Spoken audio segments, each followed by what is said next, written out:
প্রথমবারের মতো পরমাণু অস্ত্র বহনে সক্ষম এমন একটি আইসিবিএম বা ইন্টারকন্টিনেন্টাল ব্যালিস্টিক মিসাইল এর সফল পরীক্ষা চালিয়েছে ভারত। ৮ মে দেশটির উড়িষ্যা উপকূল থেকে এ পরীক্ষা চালানো হয় বঙ্গোপসাগরে। এর মাধ্যমে নতুন শক্তিমত্তার প্রমাণ দিল ভারত।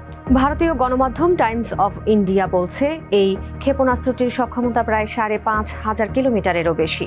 এর মাধ্যমে ভারত চাইলে সহজেই চীন, পাকিস্তান, ইউরোপ ও আফ্রিকার অনেক দেশে হামলা চালাতে পারবে। এখন পর্যন্ত আইসিবিএম কেবল যুক্তরাষ্ট্র, রাশিয়া, চীন ও উত্তর কোরিয়া, ফ্রান্স ও যুক্তরাজ্যের কাছে ছিল। এই তালিকায় এবার যুক্ত হলো ভারত।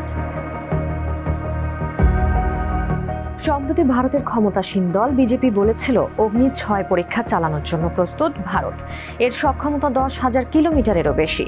এটি ভারতের নিরাপত্তাকে অভেদ্য করে তুলবে এবং সবচেয়ে শক্তিশালী দেশগুলোর তালিকায় স্থান করে দেবে। তবে সবশেষ পরীক্ষা চালানো এই ক্ষেপণাস্ত্রটি অগ্নি-৬ না বলে জানানো হয়েছে।